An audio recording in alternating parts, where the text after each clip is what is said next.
wabarakatuh. Selamat siang anak-anak. Saya Siti Alfia, Kepala Badan Narkotika Nasional Kabupaten Sleman. Pada kesempatan ini ingin menyampaikan materi tentang P4GN, pencegahan, pemberantasan, penyalahgunaan, peredaran gelap narkoba. Sekilas tentang saya bergabung di BNN mulai tahun 2014. Sebelumnya saya adalah anggota Polda DIY. Dinas terakhir saya di Direktorat Narkoba. Masuk di BNN 2014, pertama kali bergabung sebagai Kasih Intel. 2016 sebagai penyidik madya, 2017 Kepala BNN Kota Yogyakarta, dan 2018 sampai sekarang Kepala BNN Kabupaten Sleman. Pada kesempatan ini saya ingin berpesan kepada anak-anakku bahwa pandemi belum berakhir. Saya berharap anak-anakku tetap memperhatikan tentang prokes, yaitu protokol kesehatan. Yang pertama, harus selalu menggunakan masker. Yang kedua, harus rajin mencuci tangan dengan menggunakan air yang mengalir dan sabun. Yang ketiga, jaga jarak. Yang keempat, hindari kerumunan. Kita tidak tahu kapan berakhirnya pandemi ini. Maka pada kesempatan ini saya selaku Kepala BNN Kabupaten Sleman mengajak kepada seluruh anak-anakku, seluruh siswa untuk selalu menjaga kesehatan. Baik anak-anak sekalian, mari kita masuk ke materi, yaitu tentang pengertian narkoba, apa bahaya narkoba, dan bagaimana cara penanggulangannya. Oke, mari kita lihat apakah narkoba itu. Narkoba pengertian dasarnya adalah nar, yaitu narkotika, ko, psikoterapika, ba, bahan adiktif lainnya. Jadi narkoba adalah obat, bahan, dan zat yang jika dimasukkan dalam tubuh berpengaruh pada fungsi tubuh, terutama otak. Jadi di sini rekan anak-anak sekalian, bahwa semua narkotika yang diserang yang pertama adalah otak. Mari kita bahas satu persatu. Kita lihat apa itu narkotika. Narkotika adalah zat atau obat yang berasal dari tanaman atau bukan tanaman, baik sintetis maupun semi sintetis, yang dapat menyebabkan penurunan atau perubahan kesadaran, hilangnya rasa, mengurangi sampai menghilangkan rasa nyeri, dan dapat menimbulkan ketergantungan. Nah, apa contohnya?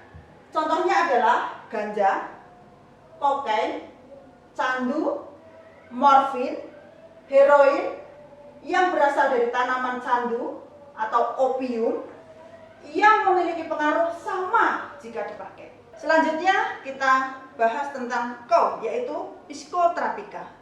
Apa itu psikoterapika? Psikoterapika adalah zat, obat, baik alamiah maupun sintetis, bukan narkotika. Jadi psikoterapika adalah bukan narkotika.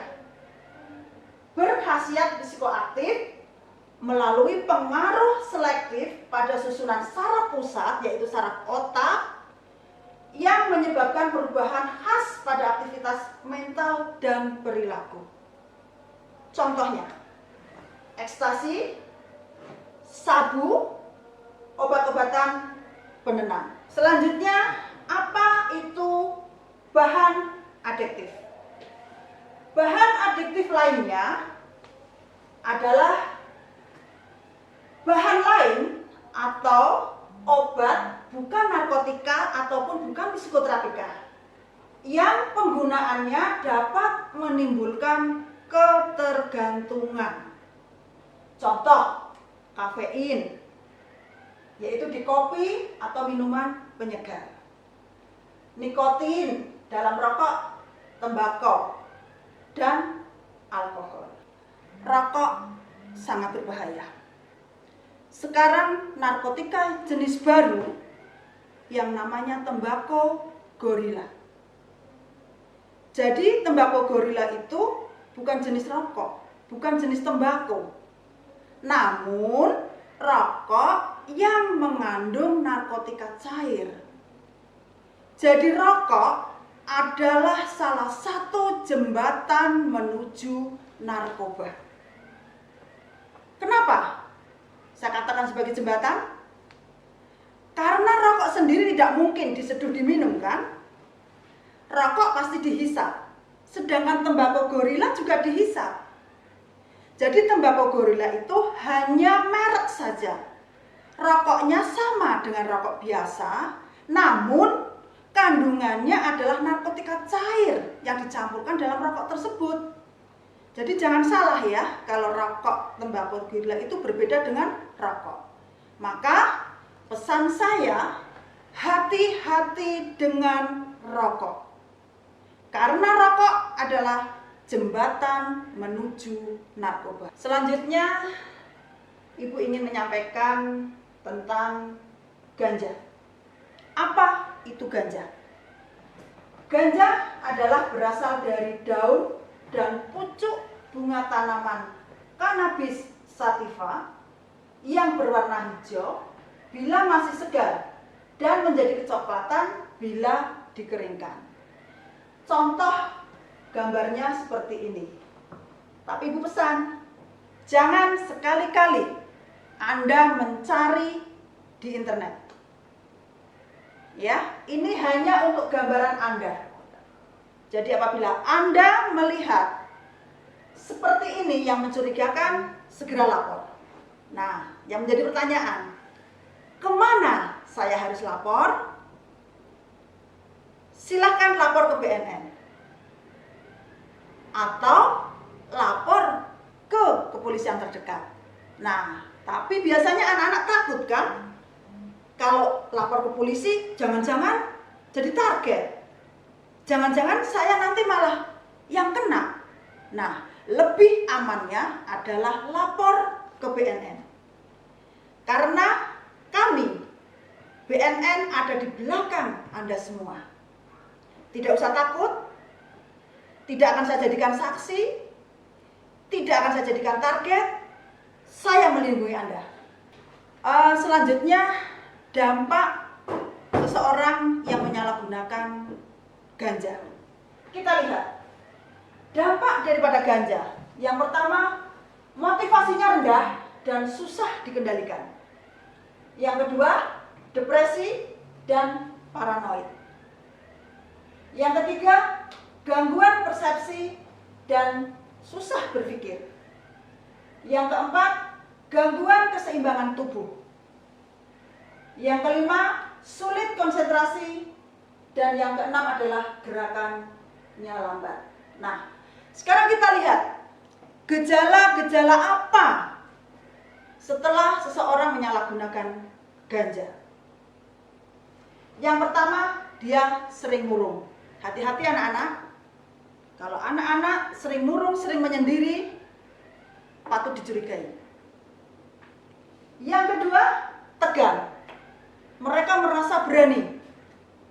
Dia akan semangat, tapi itu hanya sesaat.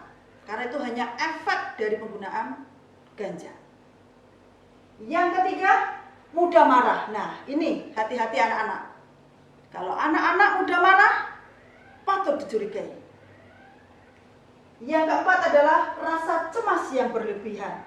Contohnya, apabila seseorang yang menggunakan ganja, dia melihat seseorang ada tulisan BNN, seolah-olah dia akan ditangkap. Padahal kita tidak akan menangkap seseorang kalau memang tidak ada bukti atau tidak ada barang bukti.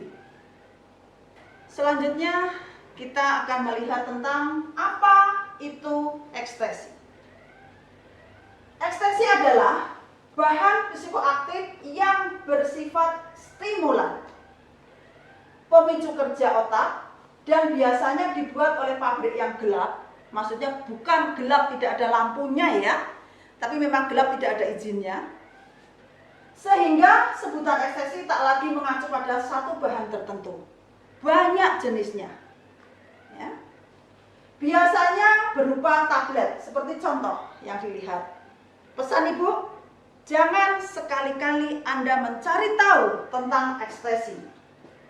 Dan jangan samakan ekstasi dengan obat-obatan yang sesuai dengan resep dokter. Karena ekstasi adalah tidak ada resep atau rekomendasi dari dokter. Ya. Biasanya berupa tablet dengan aneka bentuk dan ukurannya dapat juga berupa bubuk ataupun kapsul. Kita bisa lihat jenisnya bermacam-macam seperti ini. Jadi tolong hati-hati, lingkungan Anda, internet adalah salah satu sumber. Apabila Anda ingin mencari di situ, namun itu yang akan menyesatkan. Selanjutnya kita akan melihat apa dampak penyalahgunaan ekstasi. Yang pertama, kerusakan ginjal, hati, dan otak. Jadi jelas narkotika yang dirusak nantinya adalah otak. Yang kedua, kehilangan ingatan dalam jangka waktu yang lama. Yang ketiga, menggigil, keringat, dan muntah. Tolong waspadai, jangan samakan penggunaan ekstasi dengan yang sekarang ada, yaitu COVID.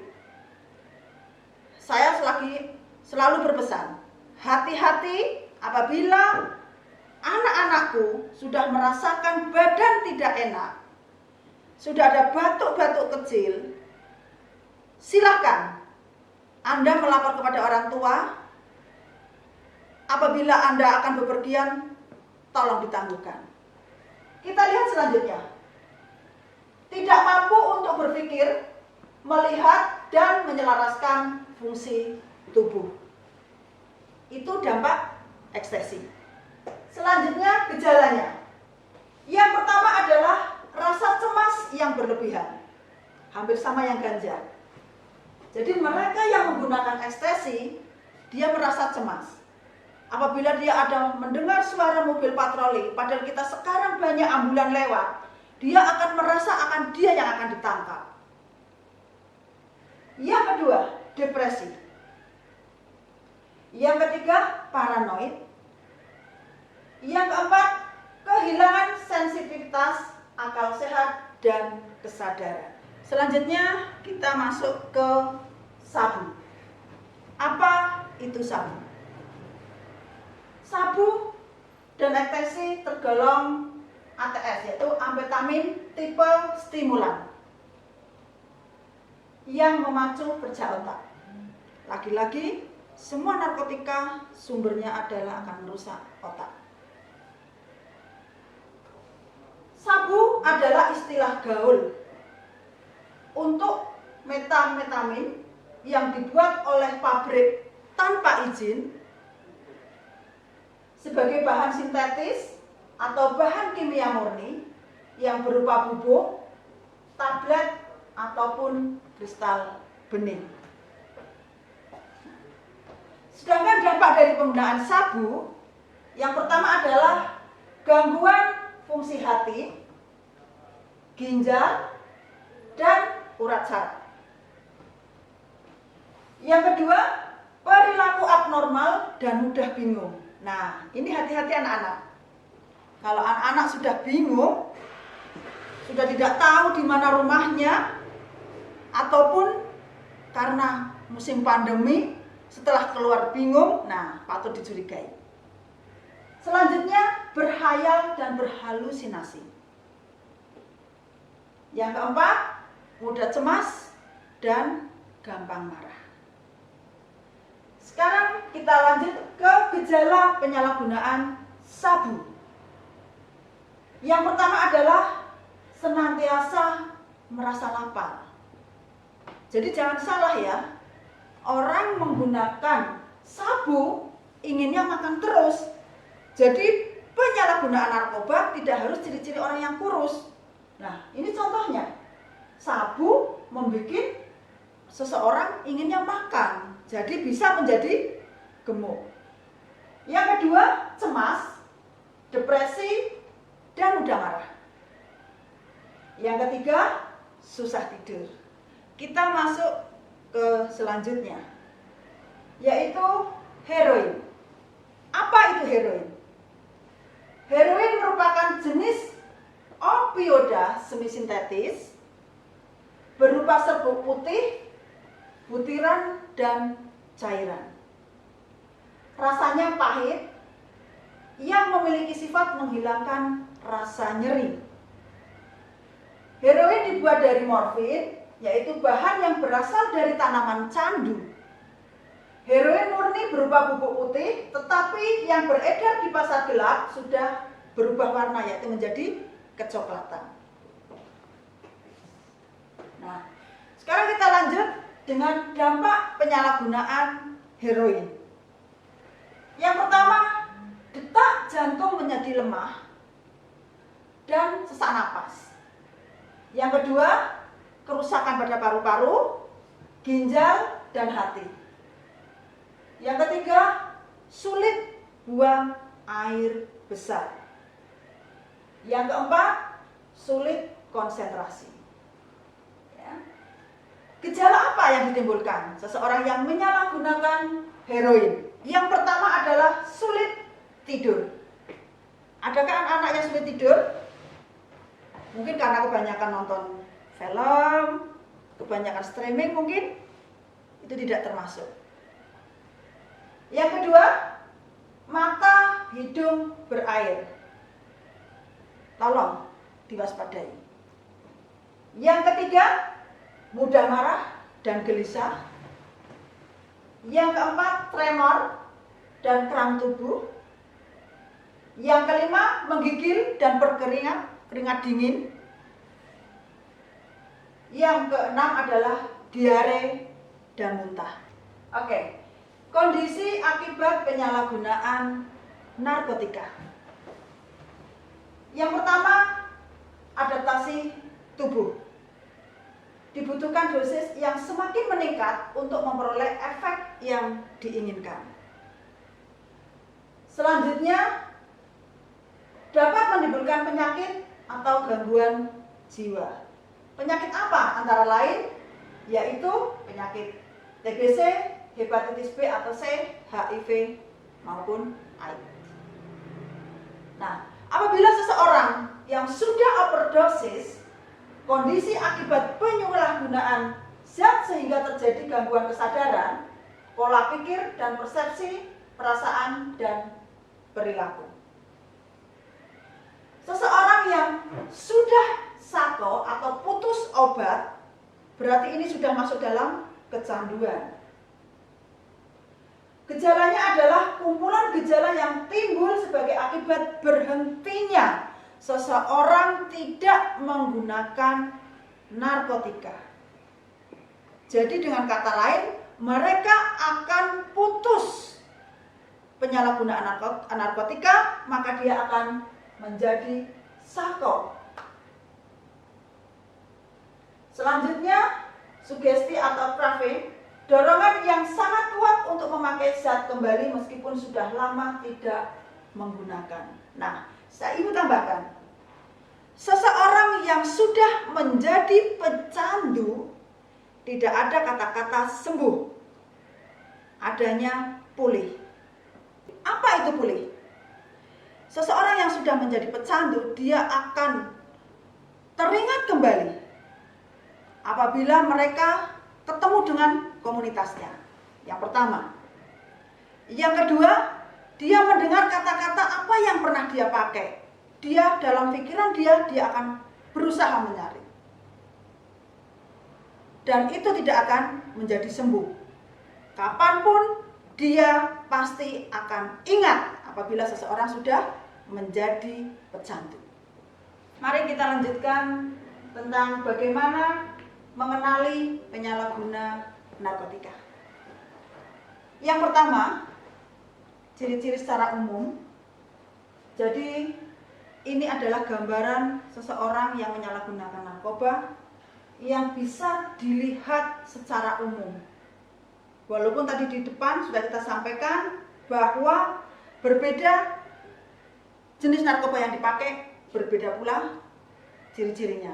Namun bisa dilihat secara umum. Yang pertama, jalannya sempoyongan, bicaranya pelo dan apatis. Apabila Anda melihat seseorang yang seperti itu, patut dicurigai. Yang kedua, sering mengantuk. Nah, ini anak-anak. Apabila anak-anak sering mengantuk, bukan karena kurang tidur, tapi karena penyalahgunaan narkoba, itu adalah patut dicurigai. Yang ketiga, kebersihan dan kesehatan tidak terawat. Mengapa? Karena seseorang yang menyalahgunakan narkoba adalah takut dengan air. Dengan kata lain, mereka malas mandi.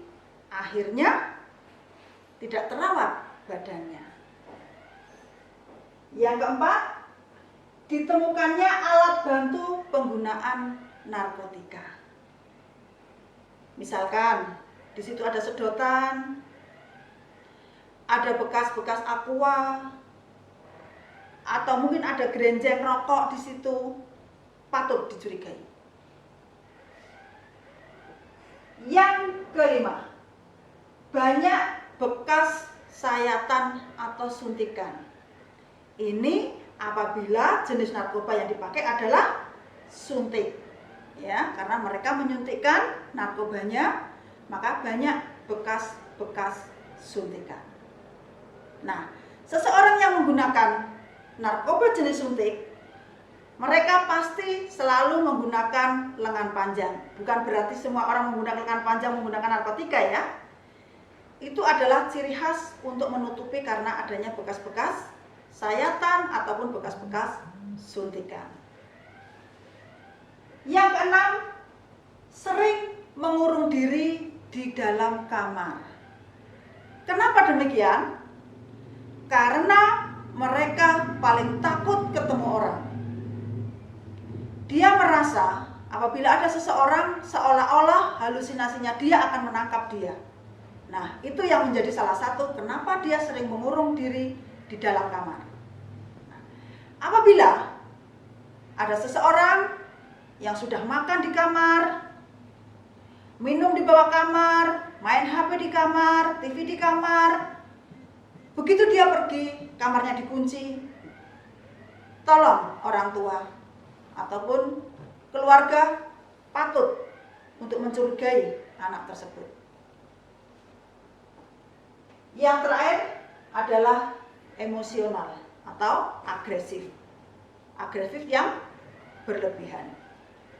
Baiklah anak-anak, untuk selanjutnya mari kita saksikan bersama film tentang P4GN. Nyantik-nyantik sih iki. Wis adus, wis ngumbah motor, tinggal delok berita nang internet sih.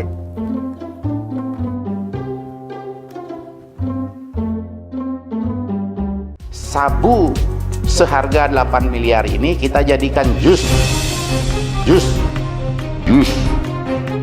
Wah, bahaya iki saiki nang narkoba jenis jus barang iki. Iki wektune aku perang melawan peredaran gelap narkoba iki. Bahaya iki. Ojo-ojo ning desa kowe ana sing nganggo iki.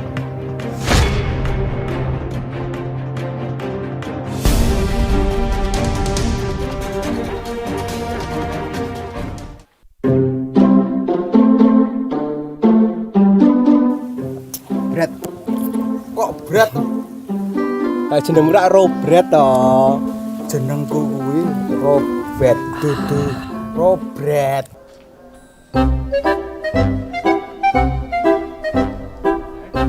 bae cah loro kae dong jus kae. Mesti jus narkoba kae. Piye, Fred? Enak ra iki jus, Fred? Pengen dadi liang-liang. Lho, lah tenan do kliangan. Aduh. Tuku nang ndi, Bro? Kae ngene Yuminten. Sebelah ngendi kuwi? Alah, kulo kuwi. Oh. Tak paranane. Bet. Nah, dong apa kowe? Men, iki ngombe jus. Jan, wah. Seger tenan iki. Iya, men, iki enak tenan marayo. Lah tuku nang ndi kuwi? Kae ning gone Yuminten. Wah, jos tenan jus Yuminten. Gawat iki yo minta tak parani iki. Arang ding, men. Ngombe sithik. Lah, gang. Ketok-ketoke. Gimana kok ketoke? Langsung kene ngopo kae? Ora ngerti aku nek ngono. Parani wae, Pak. Piye? Apa disusul? Susul wae yo. Ora nek langsung iki mergo ngopo lho kok teko rene kok Yuminten, krungu jenenge Yuminten langsung lunga, nesu. Yo ngene wae. Saiki awak dhewe ngetutke. Nek ana apa-apa piye? Ngono kae. Heeh. Yo. Yo.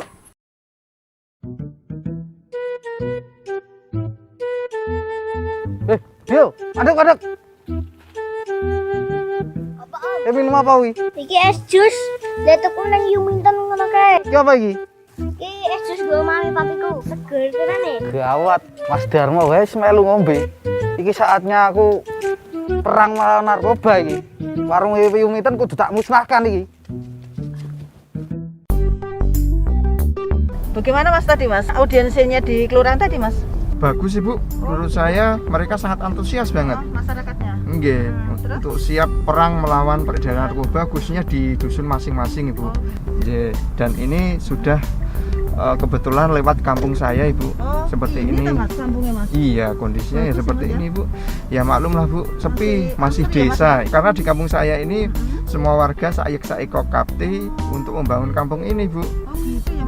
Dan semua pemuda juga melaksanakan kegiatan positif sehingga mereka terhindar dari penyalahgunaan narkoba. Dan iya, dan semua warga di sini juga siap untuk perang melawan narkoba atau war on drug itu Bu yang sudah digembar-gemburkan. Iya. Alhamdulillah dagangannya kelarisan. Robert Samijo tuku, Seno tuku, Dio ya tuku, malah bungkuske nggo papi mamine. Seneng aku nek ngene iki dagangannya kelarisan. Seneng apa yu?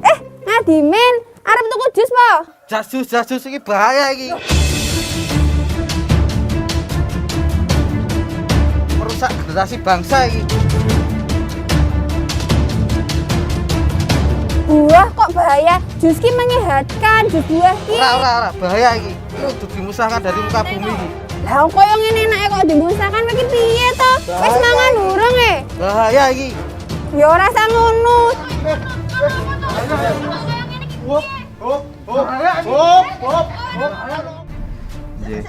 Iya Bu. Mas. Nggih. Sik, Mas. Ada apa itu Mas? Ini ada apa Mas Yan? Berhenti dulu Mas, berhenti Mas.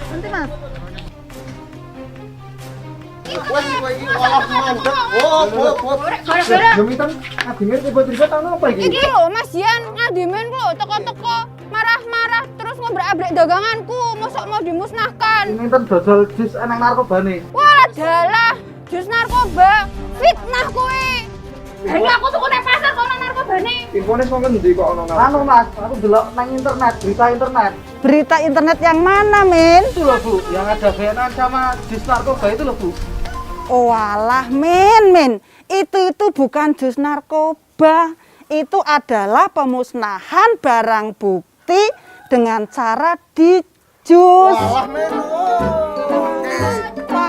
Makanya, Min, kalau dengar berita harus sampai selesai, jangan sepotong-potong.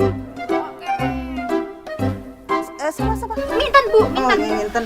Min, Mas, rungokke ya. Kita harus hati-hati mulai sekarang.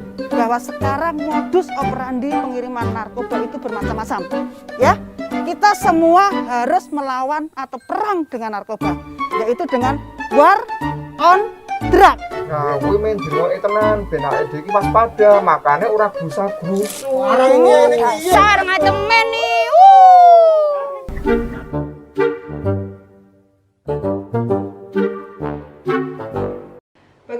tentang film tadi anak-anak, bagaimana tadi ngadimin? Mereka gerusah-gerusuh setelah dia mendengar kata-kata jus, karena dia pernah mendengar bahwa ada jus narkoba, seolah-olah semua jenis jus adalah narkoba. Ya, tolong apabila anak-anak mendengar sesuatu, selesaikan. Apabila Anda ingin melihat, selesaikan dulu, baru komentar. Dan hati-hati apabila Anda komentar di dalam sosmed. Karena di dalam sosmed sekarang ada namanya cybercrime. Ya, polisi yang menangani tentang media. Anda komen salah, pasti akan dicari. Maka hati-hatilah. Selanjutnya, remaja rentan penyalahgunaan narkoba. Yang pertama, jiwa remaja yang masih labil. Dia ingin mencari jati dirinya sendiri. Yang kedua, dorongan kuat untuk mencoba hal-hal yang baru. Yang ketiga, rasa ingin tahunya yang tinggi. Yang keempat, jiwa remaja penuh gejolak pemberontakan. Yang kelima, pengaruh kuat kelompok pergaulan. Nah, ini kelompok pergaulan. Tolong waspada dan hati-hati. Lingkungan sangat mempengaruhi. Anda bergaul dengan siapa? Anda berteman dengan siapa? Tolong diwaspadai. Selanjutnya, tekanan orang tua dan orang sekitar yang tidak memahami remaja. Dan yang terakhir, tidak terpenuhinya kebutuhan dan keinginan remaja. Anak-anakku sekalian, mari kita lihat apa yang membuat remaja rentan. Yang pertama, kita lihat dari sifatnya. Sifat dari remaja yang perasaannya rendah diri. Yang kedua, tidak suka menunggu. Yang ketiga, kurang sabar. Yang keempat, suka mencari sensasi atau jati dirinya. Inilah aku. Ya.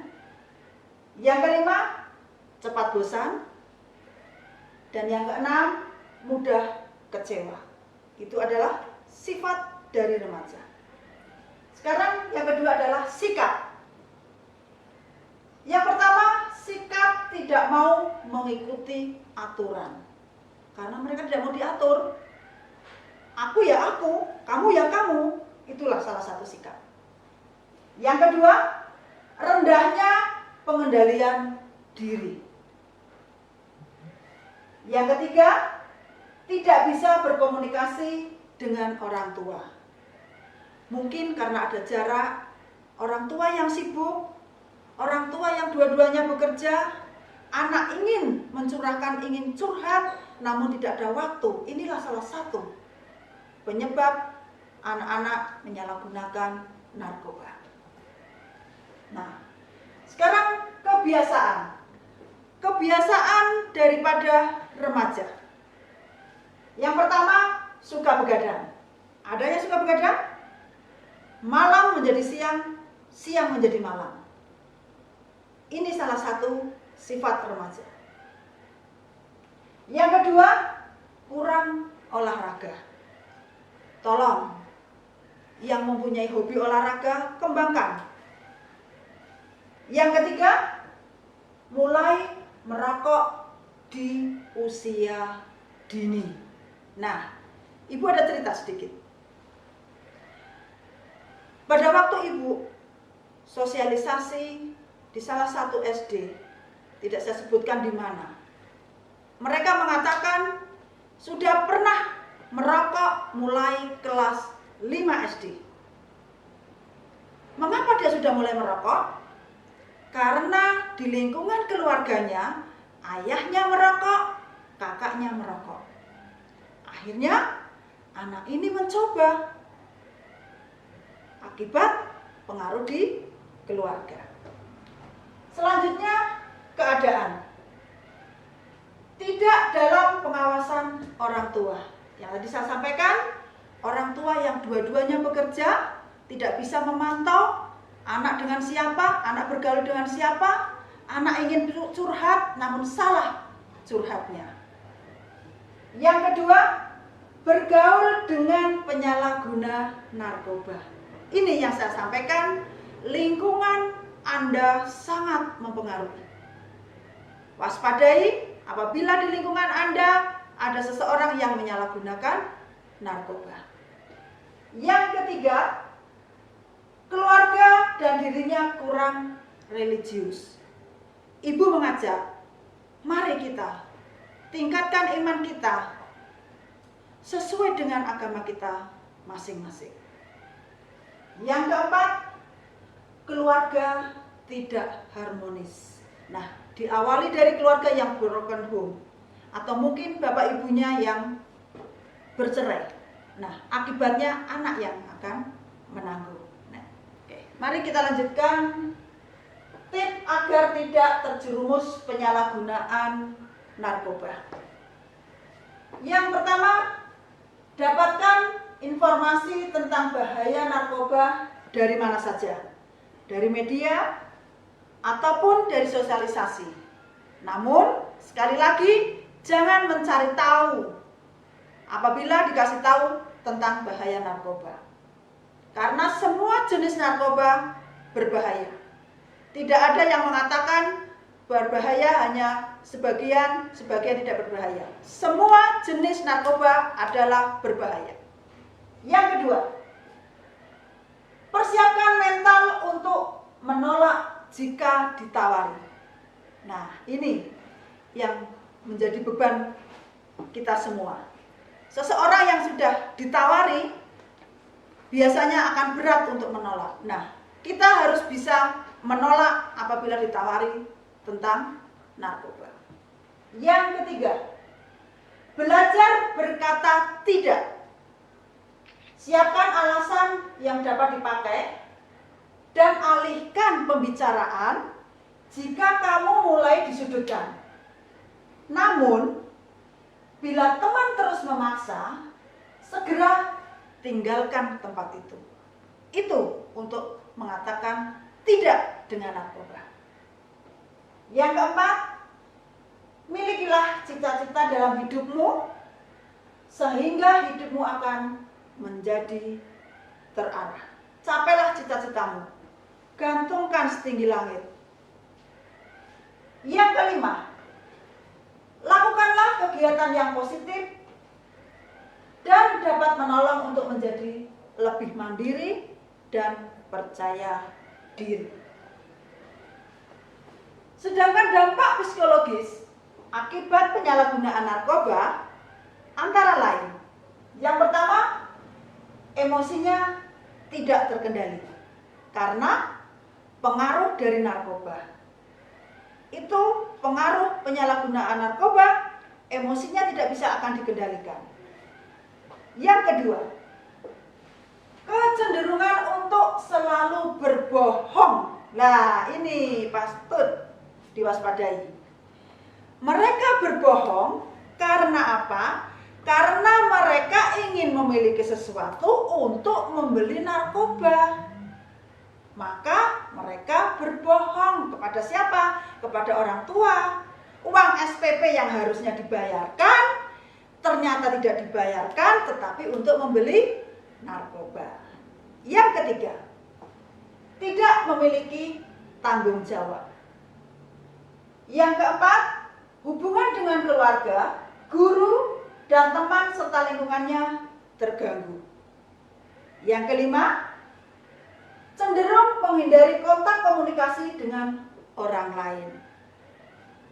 Yang keenam, merasa dikucilkan atau menarik diri dari lingkungan, kurang pede karena mereka merasa bahwa mereka yang dikucilkan, padahal karena itu pengaruh dari penyalahgunaan narkoba.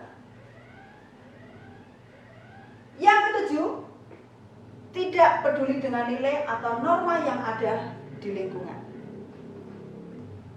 Yang kedelapan, cenderung melakukan tindak pidana, mulai dari kekerasan, pencurian, dan mengganggu ketertiban umum. Demikianlah tadi yang Ibu dapat sampaikan. Selanjutnya, Ibu berpesan, hidup ini ada akhirnya. Namun, jangan diakhiri hidup ini dengan narkoba.